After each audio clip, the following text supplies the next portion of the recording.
Hello there guys and welcome back to the channel. So finally, well, there was no other choice, but we do have the information about the season 26.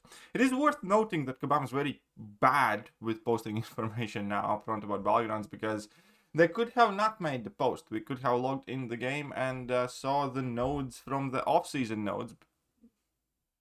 So I definitely urge Kabam to take at least a week prior to start of the new off season when we actually find out the nodes to release the information. Otherwise, these posts kind of seem just redundant at this point. And the biggest issue with the Battlegrounds still there is no rewards update. They just did Alliance War update again, and refusing to do Battlegrounds update is just criminal at this point. If Kabam wants Battlegrounds to stay one of the main focal points of the game, they really urgently need to update the rewards, because this season we could already see significantly smaller amount of people participating and pushing. And from an alliance perspective, I am in Next at the moment, who a couple seasons ago or several seasons ago, were the first in the Battlegrounds alliance event and typically end up in top 10 or top 5. This season we barely had any minimums because the rewards just aren't it. The Battlegrounds rewards are criminally outdated. For the game mode that is meant to be the centerpiece of the entire game, according to Kabam themselves, it's just not good enough. That could be a separate rant video in itself.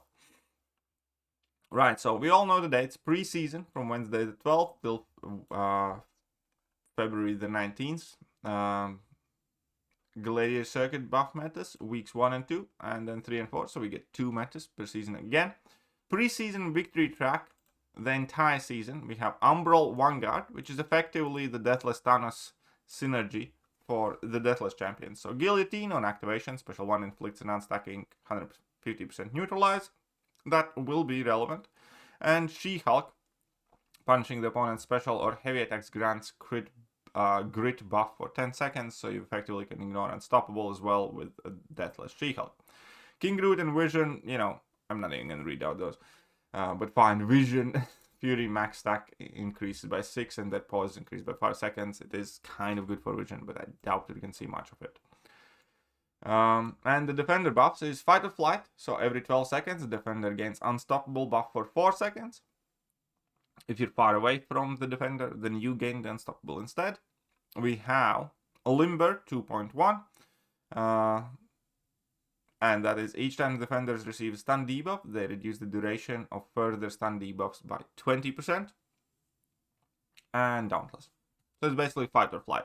So it's fairly straightforward meta for most part. You need to be careful when you parry, and you need to keep an eye out on one timer unless you have active slow or some sort of ability to bypass Unstoppable. And then additional node coming in the Gladiator circuit for weeks 1 and 2 will be long distance relationship.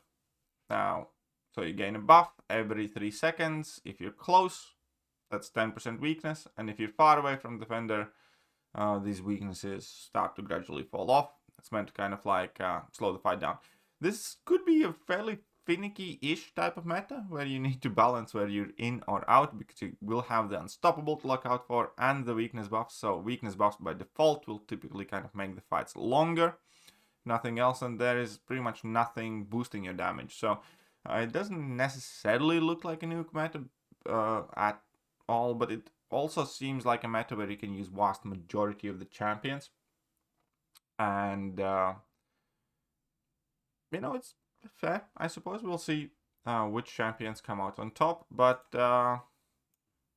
yeah, some champions with reserved playstyle that do not require you to be mega aggressive will probably do best. If you need to maintain a really high tempo in the fight, it's probably not going to be too great.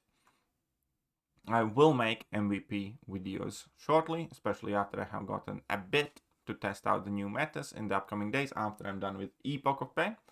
And then we have Gladiator Circuit weeks 3 and 4. Attacker buffs are still the same, so Guillotine and Deathless She-Hulk are more powerful. But this is quite interesting. So when the defender gains a Fury effect, they become passively unstoppable for 5 seconds. If they already have an unstoppable effect, they become passively unblockable for 5 seconds. Note that this does not specify which Fury effect. So there's going to be a lot of interesting interactions.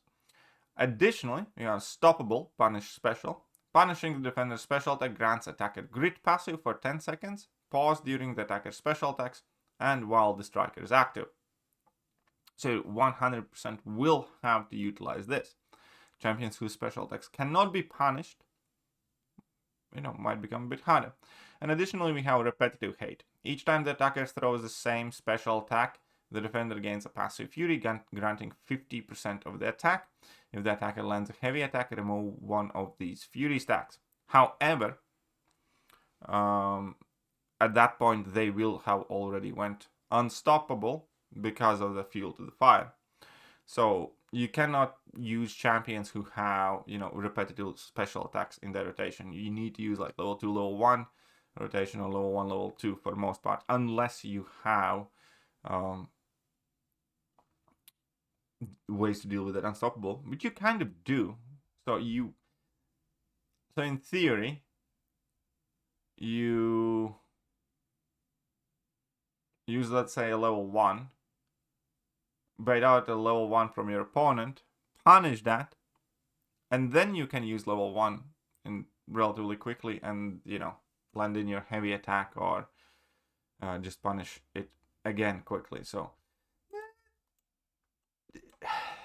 it's going to be interesting to see, to be honest, because within the node themselves, you technically have a way to play around just about everything.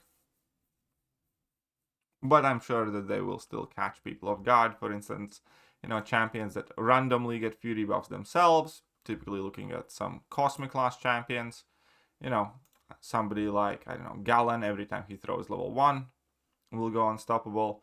There are some champions who have random chances to gain Fury when being struck. I don't think they are necessarily the worst defenders.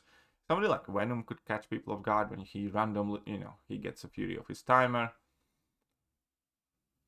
Who else we have that randomly gets Furies? Yeah, mostly they're not the toughest defenders, but Medusa. If you do not have a Mystic champion against Medusa, it's gonna be a nightmare. She's gonna be unstoppable like the entire fight. Interesting. Nova could be an issue. So obviously people will try to use a lot of Mystic champions. Yeah, I do need to think a bit more about the meta as such. But Man Thing as well. Throws a special, gains a Fury, goes unstoppable immediately. So interesting. It's gonna be definitely a fun process to discover which ones of these interact the worst. Because if you have a champion whose special attack can't be punished, then that is quite potentially gonna pose significant issues. Similar crossbones as well. Interesting. Definitely need to think about the MVPs a bit more. But that effectively is the announcement for the new season. Unfortunately, yeah.